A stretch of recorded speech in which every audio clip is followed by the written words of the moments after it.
I say, Arvind, I have this Honda bike, Hero Honda bike, which I'll sell you for 70 lakhs. What will your reaction be? Obviously, it's too expensive. Scam. Yeah, yeah, It's too expensive. It's a scam. Like, why the hell would I entertain you? You'd throw me out, right? correct. But if I come over to you and I say I have this Rolls Royce Phantom and I'll sell it to you for 5 lakhs, there's this ultimate deal, the company is going bankrupt and they're liquidating, and I have insider access to this and I'll give it to you for 5 lakhs. Maybe I'll charge you, I'll give it to you 4 lakhs and I'll charge 1 lakh commission for doing this. What will your reaction be? I'll still be skeptical. No, but if it's there, products there, papers are kosher, everything's clear. Then it's a killer steal. Deal. So what's the difference between the two? Your perception of value Yeah, of what you are getting. On one hand, you feel you're not getting the value that you're paying the price for. correct.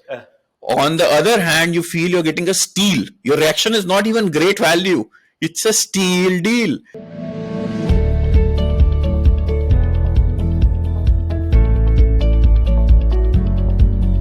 Welcome to Behind the Scenes. Oh, you know what, Varun? I don't like the name. Really? Why? Like, I have to say Behind the Scenes, SaaSBoomi Podcast, and there's too many vowels. Like it's not easy to say. Do you have an alternate name in mind? What do you want? We're going to talk about marketing. And how about art of marketing? I like art of marketing. Yeah. Okay, let me try telling that. Welcome to Art of Marketing SaaSBoomi Podcast. That sounds much easier. Right? It sounds great. It sounds great. Hey, Let's folks, go. welcome back. So we have a few surprises for you. Arvind's going to take you through them. Arvind, what are the surprises for our audience? The biggest surprises, how about without a guest? Yeah, that's fun. That's I fun. think, I think it's good to also sometimes pick each other's brain and Yeah. want to talk something, keep it conversational and candid. So some changes to the format, some changes to the podcast series. It's about learning more from each other's experience and bringing experts and go deeper. I know we started this podcast with a lot of guests, similar stories, and we want to try few models, and whichever is helping the community, that's what we want to go for. So, Yeah. the first Yeah, folks, experiment- this is an experiment. We feel that there were some limitations on the previous format. So if we we couldn't pick a specific topic and go deep on that. So we'll still keep the old format. We'll still have guests over, but we thought it'll be interesting to kind of like go deep on some specific topics as part of these episodes and share our experience, our learnings, maybe dissect a few of the examples out there and get a dialogue going. So this is going to be very candid. You'll see me and Arvind talking a lot, but I hope this will be interesting as well. Right, Arvind? Absolutely, can't wait for it. So what topic do you have in mind, Arvind? You know, I was actually thinking of writing a blog yesterday, and literally I wanted to pick the phone and call you and ask some feedback on one topic, and can't wait to actually use the same conversation in this podcast. So I'll tell you what's happening in my industry. So for folks who don't know what I do, I run a company called SuperOps, which is in the MSP space. MSP is a managed service provider. So we sell product for the IT technicians. We call them MSPs here. So what's happening? So in the just to interject, so IT technicians over here, like these folks help small businesses, right? So who can't afford like an IT person of their own? So these folks help small businesses out there, right? Exactly. Instead of you having your own sysadmin teams, you outsource it, and they become managed service providers. So all sizes, not just small, like small to medium to big. Yeah. Big industry. Yeah, so big, very big industry. So what happened is I've been seeing a pattern in the industry right now is every competitor increase their pricing. I don't know if it's because of the US inflation and like some announced there were some backlashes in the community. Some silently increased the price. So I went to one of the competitor called Ninja One to figure out what happened. Like because we got some calls from our customers saying that hey, Ninja One raised their price, and you must be hearing a lot from the customers, and they'll be looking to move. So I was curious and I tried to go and find out is there is an article about it or is that price increased. So they have basically took out the pricing option, and it's like contact sales. So we don't know if they've really done it. So I was just curious, like, is it a good practice to do that way, or what should I react? Like, the pricing change is a very sensitive subject with customers. So What are that your was a thought. thoughts, Arvind? What are your thoughts? See, I Like, what do you think think? what I'm seeing is, I think the inflation is the reason why US companies are slowly raising the cost, and this is a very mission critical product and a very sticky product, and they are basically making the marketing cost, the spend cost, and putting it on the customer. So I don't think it's a right idea. Even if you do it, you need to do it in such a way that we tell the customers way ahead, grandfather them, tell them the reason why you are increasing the pricing, so that they don't leave you. Then, like, you just change the price and put it on them, forces on them. They feel kind of like, I don't know. I don't want to use the word cheated, but you should not be surprised. You should not surprise them. Is what my thought process is. I differ. So I used to run a company in a customer service space. My competition was Freshdesk, Zendesk, and then Intercom. So the pricing on this space was fairly stagnant till Intercom came in, and those folks ran experiments on pricing like crazy. And it made me realize. And by the way, we had also done a few transitions on our pricing, but we had done the mistake, and I'll call it a mistake, Arvind. We'd done the mistake of grandfathering our customers, and I'm not in favor of grandfathering as much as you might feel. Folks feel cheated. I feel there are only like four levers to a business. So you can either get more customers, that's one lever. You can sell them more units of your same product. You can sell them multiple products, that's your third lever. Or Yeah. you can charge them more per unit of product. And I think pricing has been the most underappreciated lever on growth. And what I've seen is that it's not inflation actually. I think the reason is macro. And I invest in US public SaaS stocks. Uh, and I think, and what I've seen is at least the public companies are all raising prices because the macro has dented sales. And this is one lever that that you can exercise to raise prices. So I think it's less inflation, more macro, more of growth lever because new sales have dropped. So this is one way to guarantee and tide over this financial year. And I think it's a great lever. Uh, like why are you against grandfathering? Why do you feel people feel cheated? See, the community basically the kind of customers we have. I think it's basically boils down to the persona.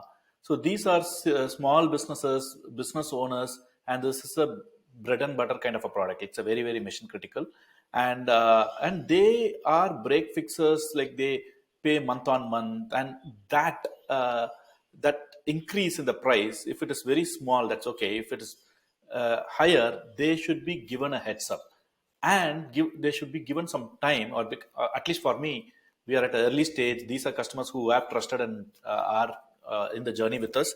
So I want to give them that option of, hey, you helped me early, and I want to grandfather you for a while. So that's the thought process from my end.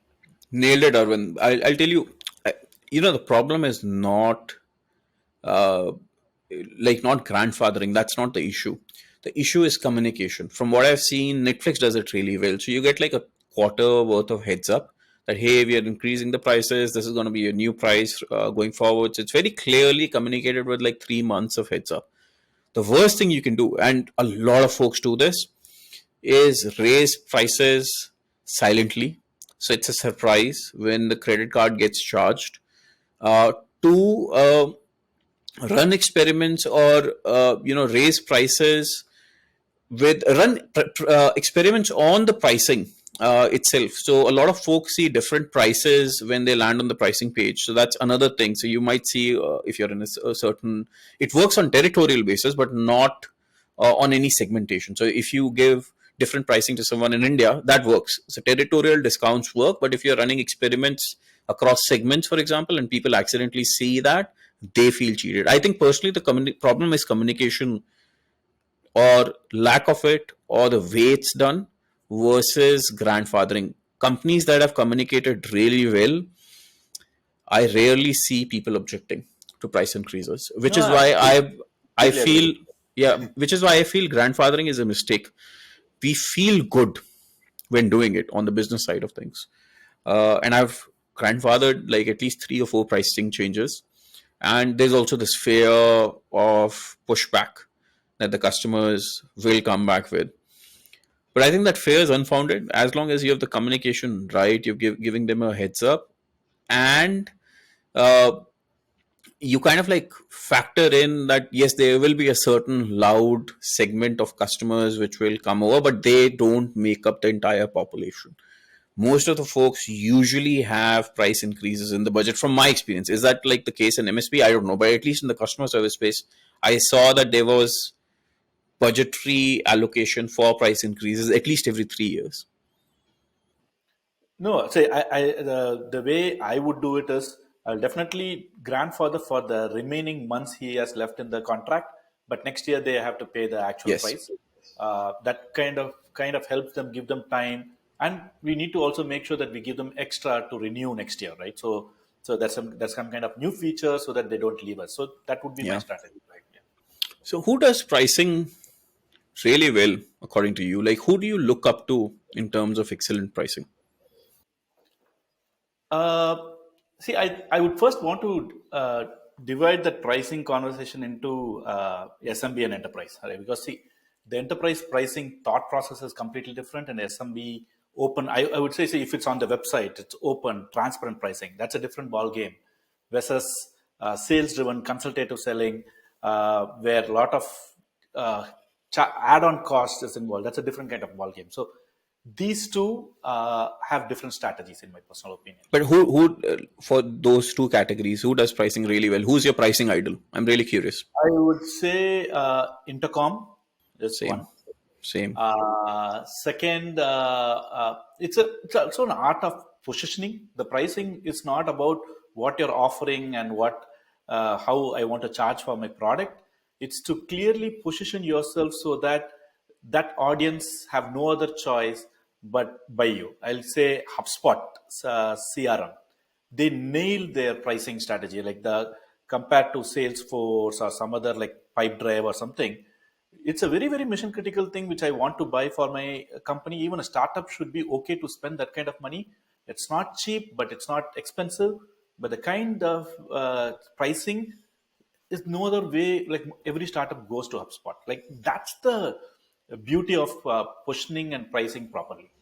Tell me more. Where do you think HubSpot succeeded? So we had Pipedrive going really well. Do you think pricing had a role to play over there? Because there was a time when if someone was talking about SMB, CRM, they would talk about Pipedrive. And I don't see a lot of people use Pipedrive now. At least in the SaaS space, I see most of the folks are using HubSpot. Do you think pricing had a role to play on that one? So for me, it's two things why I had to go for HubSpot. One is pricing, and the other is the multi-product. So I definitely needed a marketing automation software to my drip marketing and other activities. And HubSpot works very closely with like their marketing automation and the CRM. So like the information, the lead journey was complete, and pricing compared to Salesforce. The other product which has that is either Intercom or Salesforce. Salesforce is definitely not for startups, but other products didn't have the complete suite or expensive than HubSpot. I was okay to pay for HubSpot. So this multi-product and pricing it right was the reason why I chose HubSpot, because they kind of disrupted the industry with their pricing model. That is one. Secondly, is they're actually expensive, but in their pricing, you will not know they are actually expensive. The way they portray the clever, it's very very clever. It's clever. Yeah. So we both are from the customer support space, help desk space, right? Like we know it's user-based pricing. Number of technicians, a number of standard. Pretty much everybody, right? Number of techs and different. Like if it's ITIL edition, if it's just the support edition, like you have different pricing. But end of the day, boils down to number of techs using the product. So and it also helps us. It had its advantage. It helps us when the company grows, you grow with it. But when Intercom came, it kind of first questioned the help desk ticketing model, email based model as a system. Then they brought it to chat based model. So that is the first disruption. And the second disruption is based on consumption. It's not based on number of tech.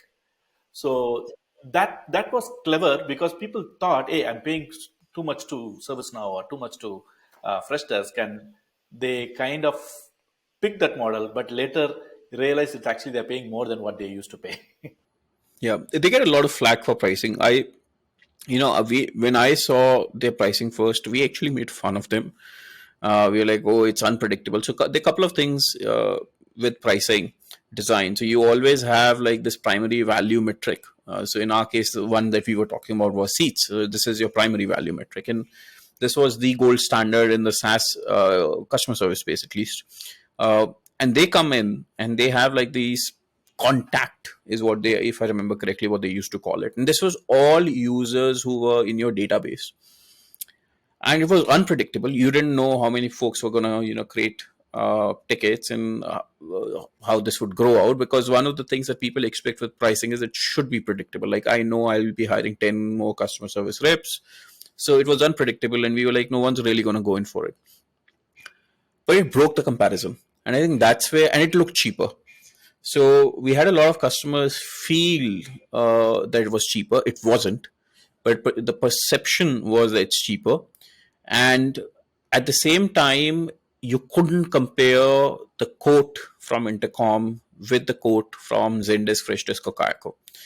And that breaking of the comparison really was quite interesting. And they started off gaining traction from there with continuous, for me personally, why I idolize Intercom, and they do a bunch of those things which I've realized are the right approaches. One is no grandfathering, very controversial, but no grandfathering. You should not grandfather.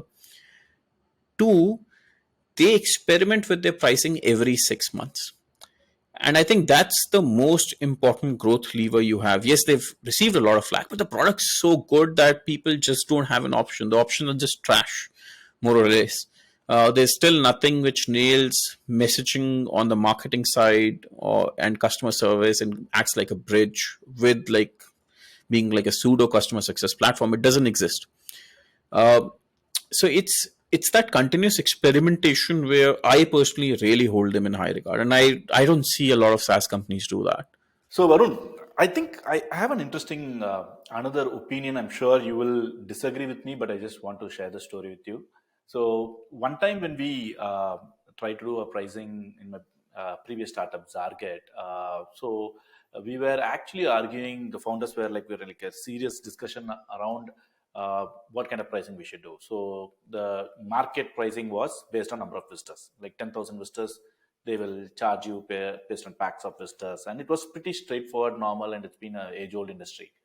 And one of the other opinions were to make it like a AWS kind of a pricing where it's usage-based, like you use and pay later instead of pay first and use later. So we had back and forth 3 months discussion. This is subjective, like we were not able to come to a conclusion. Then later, that time we had to bring our board and our angel investor Girish and like to bring a conclusion to this discussion. And one thing he said stuck to me, and again, it makes sense for the kind of market. Again, I'll be very clear there. He said, like, don't reinvent the wheel when the pricing is simple, easy on the website without any help. They're used to it and they can just come and buy it. You just have to focus on how you're going to charge and position, but don't reinvent the pricing and make it complicated. So that we went back towards one that worked for us then. But the same thing, what Intercom did is they kind of cleverly disrupted the pricing model and created a different kind of model. Like there are two different use cases here. My read there is, okay, if the pricing is already simple and people are used to it, will you break it? The first is intent, like how competitive the space is. If the space is extremely competitive, your default stance has to be to break the comparison. You don't have an option over there, because if the space is highly competitive, let's say help desk software, it's highly commoditized. It's extremely difficult for you to kind of like get a foot in the door. You might try to fight off by coming across with a cheaper pricing, but then the perceived value of the product is also lower. So your only option in that case is to use some kind of avenue to break the comparison. Now, if you say, I'm not going to do per seat, like taking the example of helpdesk software again, and I'm going to do maybe per user account over there, that also is not going to fly, because people are, what Girish said is actually true. People are used to a certain model. You have to change something fundamentally in the product. to kind of like reflect that newer pricing. What Intercom did, which was very smart, is how the product evolved was it started off as a marketing platform. So you could send filtered outbound messages to folks on your mobile application or web application. Then they introduced the messenger. Then they entered into the customer service category. So it was predominantly a MarTech platform, which also did customer service, which allowed them to use the per user pricing as an attribute. They had the privilege of being able to use that value metric. And value metric over here is how what on what basis do you charge your users? So per seat, per account, that's a value metric.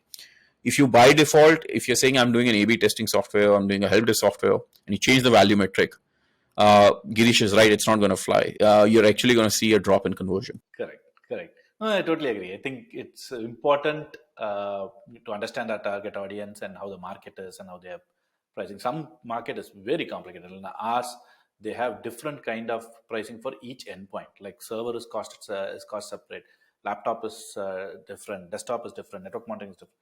Like it requires a salesperson to go and explain the pricing model for other companies.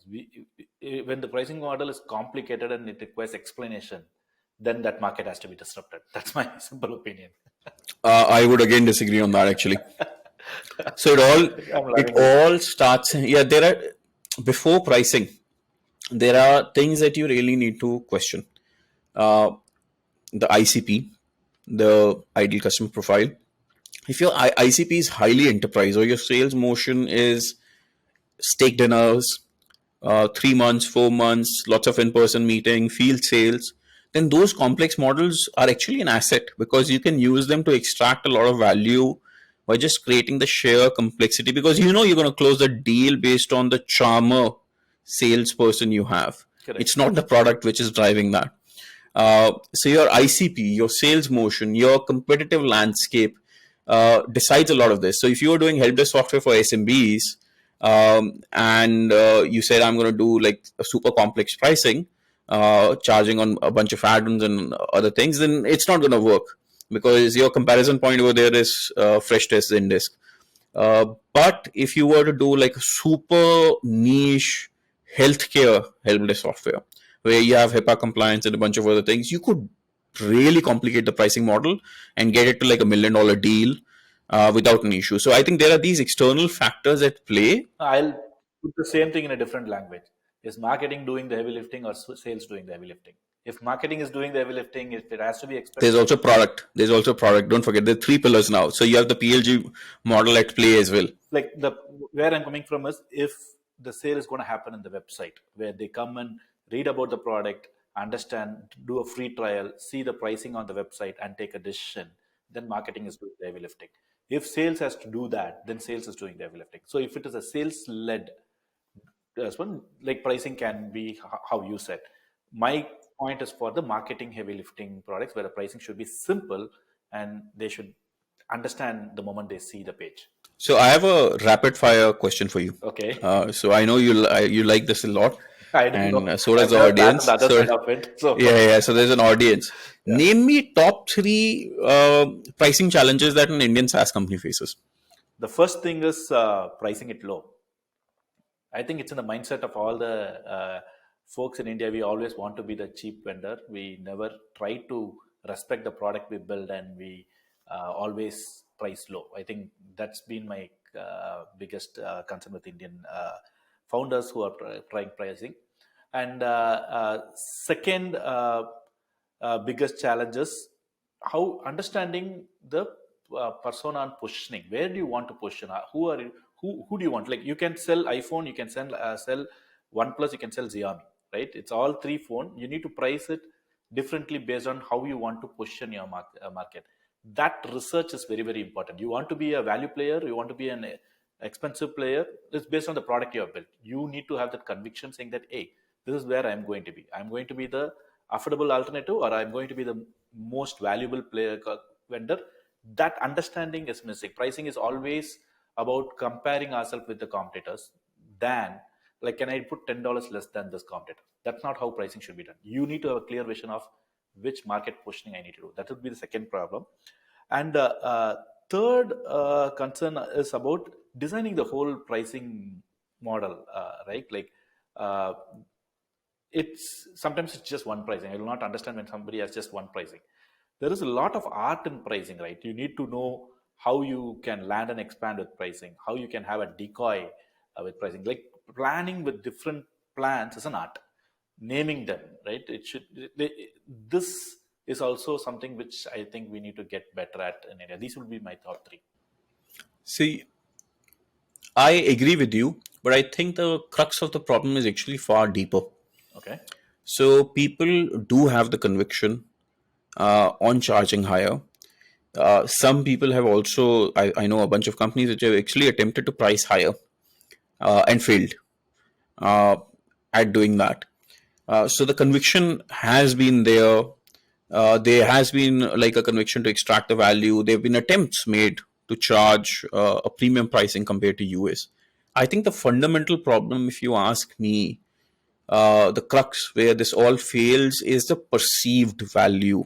So a lot of this pricing design and value extraction by the SaaS companies is inside out. I believe my product is superior. I believe it should expect, a certain price or command a certain price in the market. I am going to price it at a certain price in the market, and the results are very different from what the expectations are. And I think it all falls apart because you're not taking an outside in approach, and you can't either, because either you haven't done a lot of customer development or you're not aware of how the US customer psyche works. So the perceived value, if you ask me, is the fundamental failure point in Indian SaaS. So if a US consumer does not perceive you to be a premium product, and the way that they would perceive you to be a premium product would be how you present, how you message, the kind of feature sets you have, they will not give you a premium price. They will not agree to a premium price. And I think that's where everything fails. So a lot of the messaging, product packaging, positioning, as you said, that's not designed thinking how can I be a more higher quality perceived product across the competitive landscape. So that's all an afterthought. And pricing is just put out as a table. Correct. So the thinking from what I've seen is I've designed this table and now I expect people to pay that price. No, that's not how it works. So I think the fundamental failure is a perceived value. And I'll explain it with a story to you, Arvind. Tomorrow, if I come over, and forget you know me, I show up at your office door and I say, Arvind, I have this Honda bike, Hero Honda bike, which I'll sell you for 70 lakhs. What will your reaction be? Obviously, it's too Scam. Yeah. It's too expensive. It's a scam. Like, why the hell would I entertain you? You'd throw me out, right? Correct. But if I come over to you and I say I have this Rolls Royce Phantom and I'll sell it to you for 5 lakhs, there's this ultimate deal, the company is going bankrupt and they're liquidating, and I have insider access to this and I'll give it to you for 5 lakhs. Maybe I'll charge you, I'll give it to you 4 lakhs and I'll charge 1 lakh commission for doing this. What will your reaction be? I'll still be skeptical. No, but if it's there, products there, papers are kosher, everything's clear. Then it's a killer deal. So what's the difference between the two? Your perception of value of what you are getting. On one hand, you feel you're not getting the value that you're paying the price for. Correct. On the other hand, you feel you're getting a steal. Your reaction is not even great value. It's a steal deal. You're like, I can maybe sell this for 60 lakhs in the market. This is a steal deal because of the insider access that I would have with this individual, or they just know me, whatever the circumstances would be. The perception of value that you're getting is different.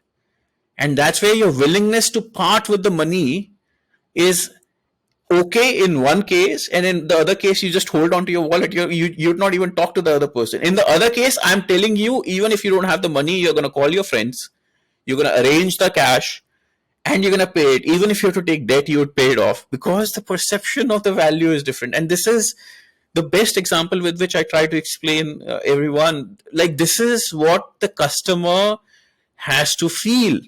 When they're on your website or if they're going through a sales motion, they have to feel as if they're getting a steal deal.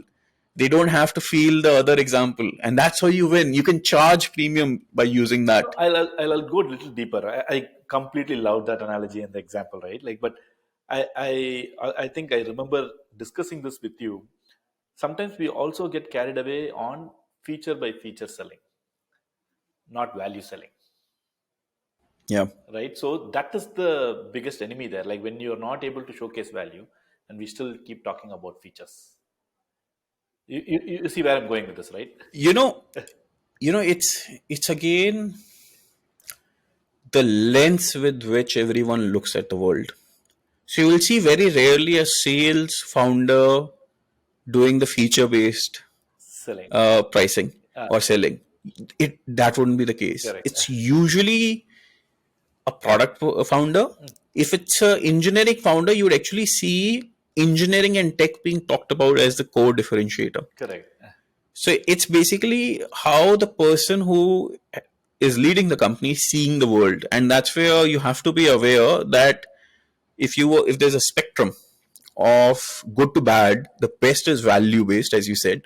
That's the highest tier, and the lowest tier is engineering based. Yeah. Like where you're saying, I have this tech, I have Kubernetes, I have these super uptime and all the other things. That's the lowest tier. Yeah. Because the customer doesn't care about the tech you have. You might be running it on PHP or Perl, for that example, old school languages. Yeah. No offense to PHP engineers out there. I used to be a PHP engineer. So no offense to that. But no one cares about tech. Yeah. No one cares about the features. It's how your product, what difference actually. I remember, I think I read this in one of the articles out there. How does your product change my life? Like, how does it allow me to be a different, better individual at my job? Does it lead to a promotion? Those things matter the most. And what another problem, Arvind, that actually we're going down this rabbit hole is when people design messaging or the way they design the structure or even the sales text. Yeah. The most common mistake they tend to do is it's about them. I have this product, it does this, it has this feature. That's the centric. Look at this feature. Look, I click this button. This is how it's going to be. This is how this feature helps you do X, Y, Z. Competitor doesn't have this feature. I have this feature. So it's all about you. Correct. The person who is selling. You haven't talked about my life. I have a bunch of challenges in my life. I came over to my job. My boss is rude to me. I haven't gotten that promotion that I was promised a long time back. My friends are far more successful than I am. There's a dream world that I imagine, and I haven't achieved that, which is why. And sorry, I'm talking a bit too long, but there's just a lot of analogies I that of wanted are coming to take my head. it in a different direction on this, but you came to that. Yeah. Just I'm loving it, yeah. Yeah. One last example, and then I'll let you share your thoughts on this one. Is I've seen a pattern with politicians. Actually, they're great product marketers, by the way. Yeah. So you'll see a lot of politicians talk about the promised land, and that's where the pitches come in from. So New India, Atmanirbhar Bharat, Yeah. Amrit Kal, New Pakistan. In case of Imran Khan, that was his pitch. New Pakistan. Yes, we can. It's all about the future promised land Correct. that they're talking, which matters to me as an audience who's going to go to the polling booth and poll for the politician. I'll let you share your thoughts now. No. I kind of wanted to come to the same point in a different way. I'll ask you the same question. Right? See, the pricing also matters. How you price also matters based on who's the decision maker. Are you selling to a founder? Are you selling to a CX executive? Or are you selling bottom up? Are you selling to the user? Lot of times user will not be the decision maker, right? This also plays a so that's why end of the day it's persona, like what you're trying to say.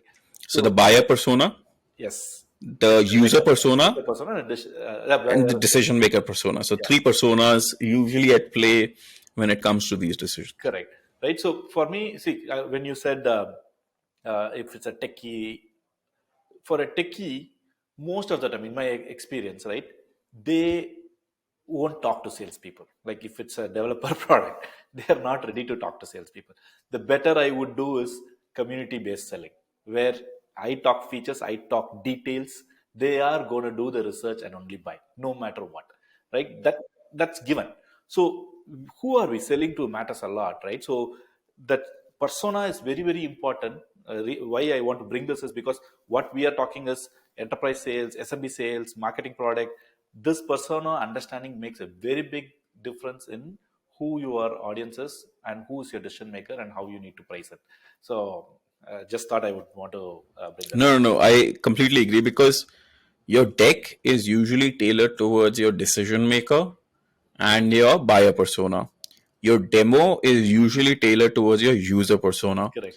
Your website, now here's where it kind of like differs. I think if it's a top down buying decision, your website's tailored towards again the buyer and the decision maker persona. But if it's a bottoms up decision making, then it's supposed to be tailored to your users persona. Correct. So you really need to understand the problems that each one has and their incentives for doing it. Like, for if you take a bug tracking tool, let's take a hypothetical example. Okay, if you take a bug tracking tool, what's a let's start with the lowest tangent over here. What's a user's persona main problem or job going to be?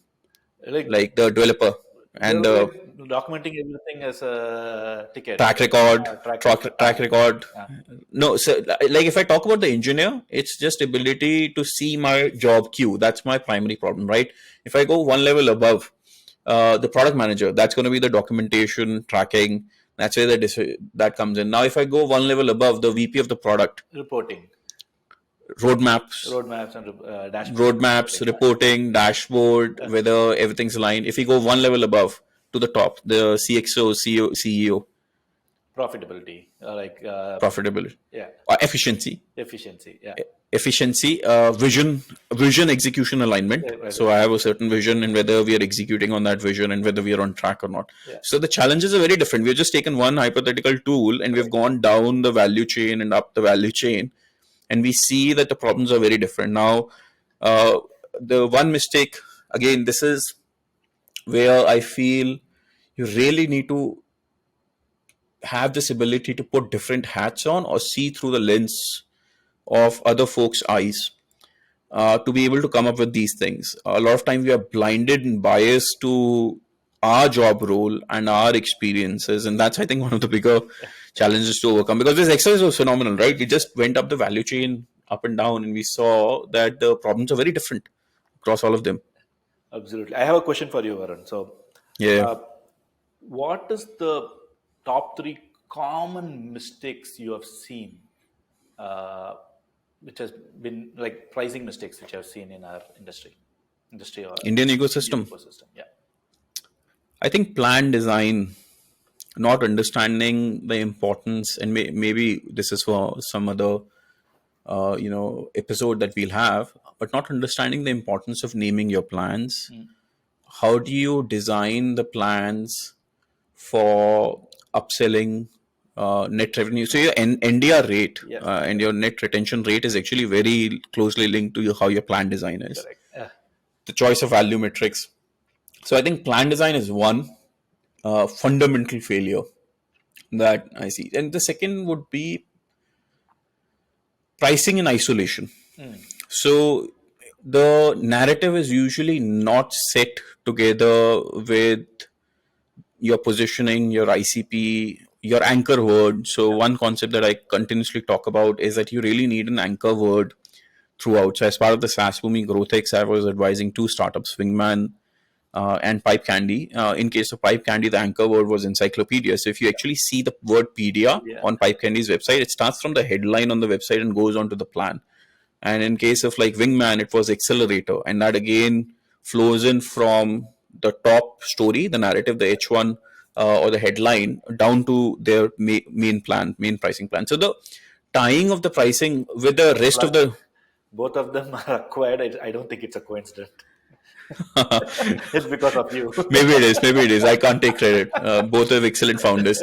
So not tying the pricing with the rest of your story, I think, is number 2. So plan design, not tying pricing with that story. And 3, again, I would just feel the consistent theme that comes in, and in the stack ranking of things which are important to me and where I feel people should focus, this is at the absolute bottom, but it is a common mistake, so I have to call it out. Not pricing high and having a fair and not aligning the perceived value with the premium. Correct. So the products are great. In a lot of those cases, I've seen that the products are actually superior than the Western counterparts.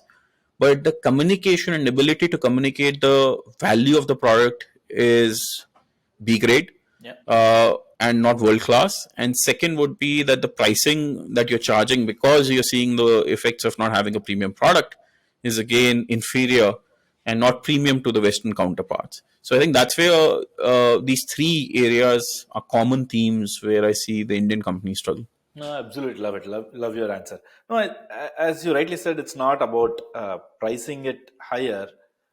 We need to constantly check for the signals in the market. Like as you said, it's okay to not open up pricing in the initial days. Check with it, try different costs, and see if customers are willing to pay. And you will know there are obviously the kind of value you are bringing and your competitors have, the parity of features. Like you kind of will know whether you just have to read the signals and experiment. And you said this in the beginning of the podcast. Intercom experiments every 6 months.